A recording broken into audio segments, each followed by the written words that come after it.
Welcome to Math 7 Review Unit, Lesson 3, Order of Operations. Our learning targets for this lesson.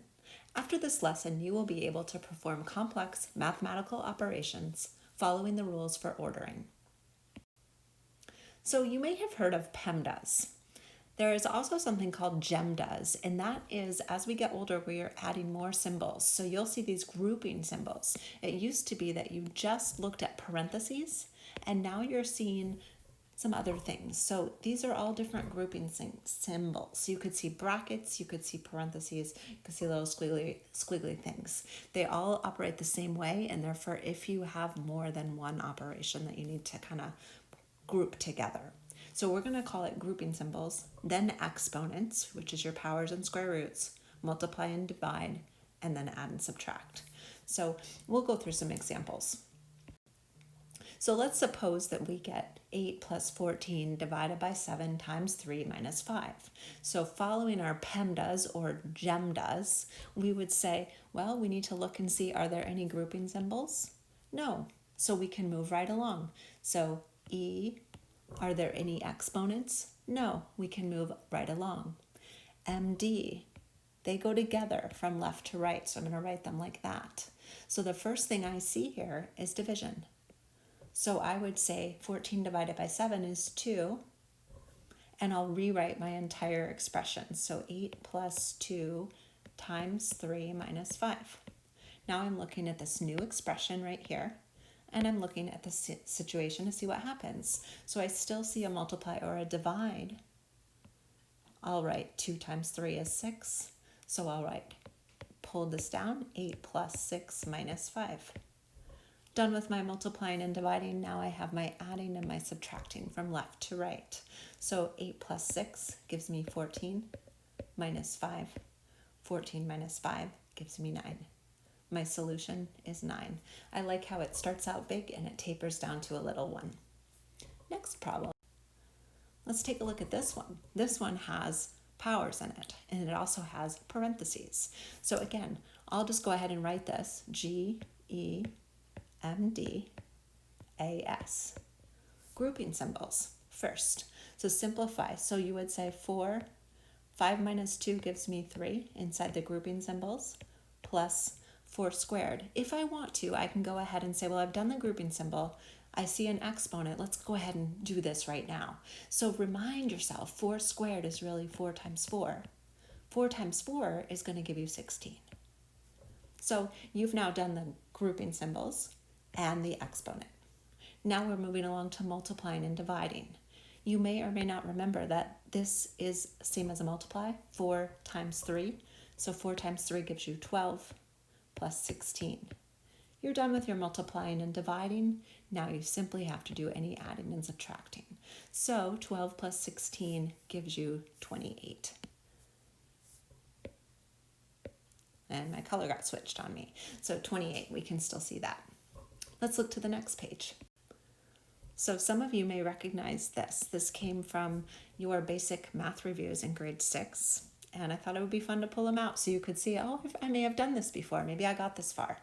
So here we are simplifying using order of operations. I'm not going to go through every one, but I will write off to the side, GEMDAS,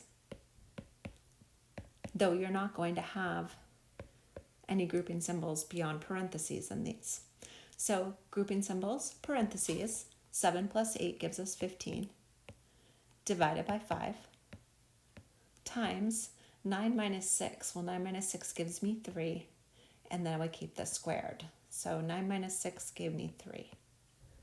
So now I've done my grouping symbols. I do have exponents. So 15 divided by 5 times 3 squared gives me 9. 3 times 3. So just remind yourself, 3 times 3. Now you're going from left to right. 15 divided by 5 is 3 times 9 gives you 27. Let's go down and look at the next one. Number 2, 4 times 6 minus 3 plus 6 squared minus 5 squared, all squared. Okay, well this one's a little more tricky, so I'm going to go ahead and write this off to the side, PEMDAS, since there are no grouping symbols. And I'm going to replace this little dot and rewrite this as 4 parentheses 6 minus 3 plus 6 squared minus 5 squared to the second power. Just so you remember that that means multiply this 4 times. You don't need the times sign now that you're a little older. So we see grouping symbols or parentheses. 6 minus 3 gives you 3. So 4 times 3. This could be 4 times 3 or 4 parentheses 3. But inside this, so I'm going to circle this in red, you see exponents. So you have to do those exponents individually inside those grouping symbols. So now you're going to look at that and say, okay, well, my exponents say 6 squared. So 6 squared is actually 6 times 6, or 36, minus 5 squared is 5 times 5, or 25.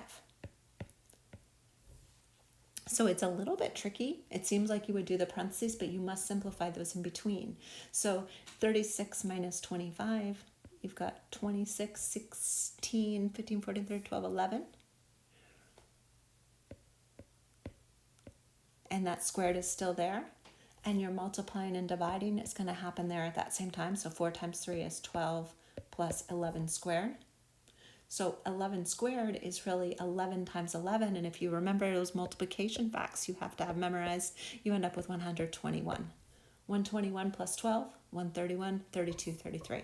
I like to do as much as I can without a calculator, which might mean counting aloud. There is a second page here, and you do have the file. I'm not going to go through any of the other ones.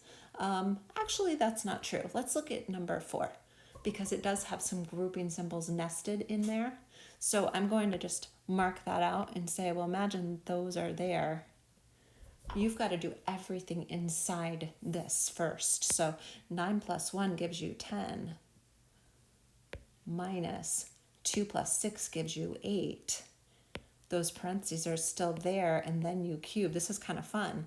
10 minus 8 gives you 2, and 2 cubed really means 2 times 2 times 2. So now you have 2 times 2 gives you 4, times 2 gives you 8. So your final answer is an 8.